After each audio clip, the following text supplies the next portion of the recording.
We'll discuss all this in today's episode. We're starting today with big news from Miami. The team's new leader and all-star, Tyler Herro, underwent surgery on his left ankle and will miss the start of the season. He's out for about 2 months and will be back closer to winter. Tyler's ankle bothered him all summer, while he and Miami hoped surgery wouldn't be necessary.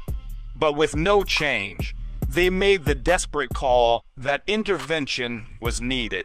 Herro is furious and has promised to tear up the league when he returns to the court. I'm not convinced Herro will get much better. I think he's peaked, but I do believe in Miami overall. In this Eastern Conference, I think they can definitely make the top 6 and go straight to the playoffs, especially since they signed Norman Powell this summer. He'll be filling Herro's role for the first few months of the season. But Tyler is far from Miami's only problem. The team still doesn't know what to do with Terry Rozier.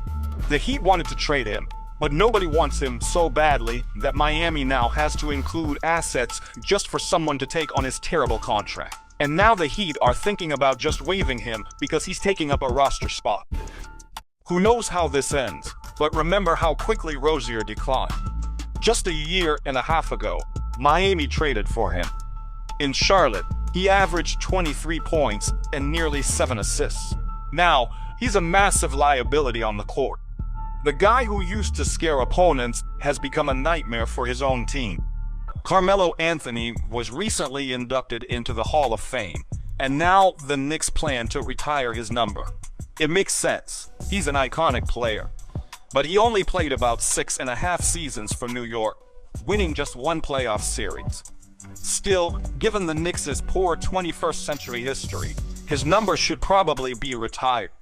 He's their second most significant player after Jalen Brunson. Comment below if he deserves his jersey in the rafters.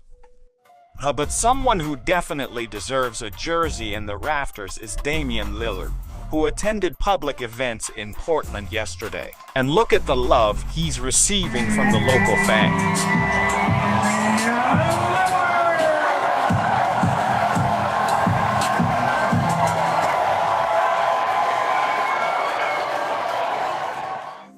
But it's unlikely they'll retire this guy's number. Kawhi Leonard left San Antonio amid scandal, and his number 2 already went to rookie Devin Harper. And his time with the Clippers also had a messy end. Journalist Bill Simmons calls the Kawhi trade the most destructive ever, claiming he ruined the Clippers' bright future on the court and tarnished their reputation. It's an interesting topic. A lot of off-season news comes from player streams, and the latest is about Boston's forward, Jaylen Brown. During a stream, he made a bet with his chat and had to keep calling teammates until someone picked up. Jaylen first called Peyton Pritchard, but got no answer. He then tried Derek White, Neemias Queta, and Jordan Walsh, but none of them picked up. Lastly, he called Jason Tatum, but still no reply. So after going 0 for 5, Jaylen gave up. Basically, Jaylen was really upset. But he'd changed his number over the summer, which is likely why no one answered. It was an unknown number to them. Anyway, that's just a joke. On the same stream, Brown said he doesn't recognize the new Boston. Half the team is gone. Tatum's injured and now has dreadlocks.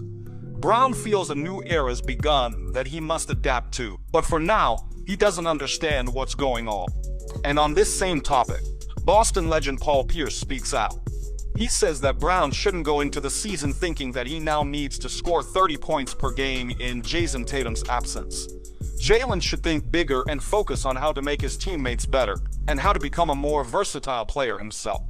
Write in the comments if you believe Boston will make the playoffs and how many points per game Jaylen Brown will score.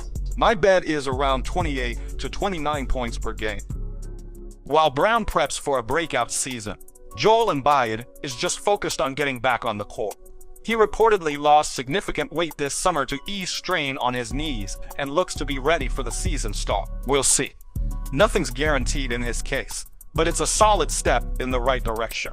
Another star big man, Anthony Davis, is hoping to play in the season opener. After eye surgery this summer, he's only just started 5-on-5 practices. The preseason is right around the corner too, with the NBA returning in just 10 days. We'll see if he's in shape for LA's important season ahead. It's also a defining season for Atlanta. The team needs to decide what to do with Trae Young, whether to offer him a new max contract or not. The Hawks strengthened significantly in the summer and want to see how Young performs with his new surroundings. For example, former Atlanta point guard Jeff Teague has high expectations. He believes that in this East, Atlanta can make it to the conference finals, and he's betting big on Kristaps Porzingis, who is in a contract year and needs to ball out to earn money. Therefore, Teague believes we'll see the best version of Porzingis, who will space the floor for Trae Young. And Jeff expects Kristaps to play about 70 games this season. I'm skeptical. Porzingis' only 70-plus game season was his rookie year. But in the playoffs, anything is possible for Atlanta. They recently made the East Finals, and Trae Young proved he can carry them. Comment Atlanta's finish for the new season. Now for a team with low expectations, the New Orleans Pelicans. But their coach, Willie Green, still has high expectations for his players. As always, the preseason talk is that a healthy Zion Williamson will tear up the NBA. Plus, Green strongly believes newcomer Jordan Poole is ready to put Washington behind him and have the best year of his career. And here I have a bit more faith. Poole's second year in Washington was indeed much better than his first, so I'll admit that he might be more or less useful on his new team. Speaking of new teams, former Laker talent Horton Tucker is heading to Europe to play for Fenerbahce. This is only interesting because just a couple of years ago, the Lakers considered him untouchable and refused to trade him. They even gave up Alex Caruso, who just won a title with Oklahoma. But the Lakers believed Horton Tucker had more potential, shocking everyone at the time. Now, a few years later, he's out of the NBA. Time truly put everything in its place. There's a suspicion that the same situation will happen with Jonathan Kuminga, not in the sense that he'll be out of the NBA soon, but in the sense that only time will tell his true value in this situation. He's currently weighing his options with the Golden State Warriors. His agent says Jonathan wants to be a star with a bigger role, which just isn't possible on that team.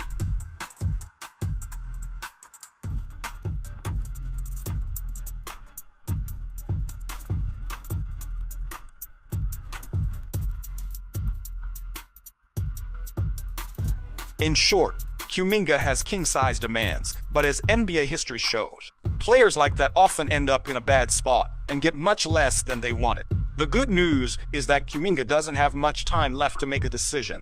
The new contract must be chosen by October 1st, but Kevin Durant has made his decision.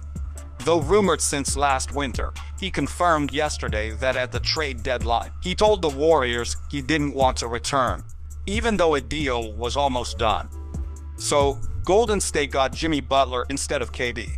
An interesting situation. Apparently, the main reason was Steve Kerr, who always made Durant play more team basketball, which KD didn't like.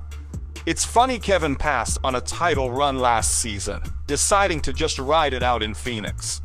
Now in Houston, his chances are clearly better than with the Warriors. Comment below. Did KD make the right move, unlike Ariza? And could the Warriors have challenged that Oklahoma team with Kevin Durant instead of Butler?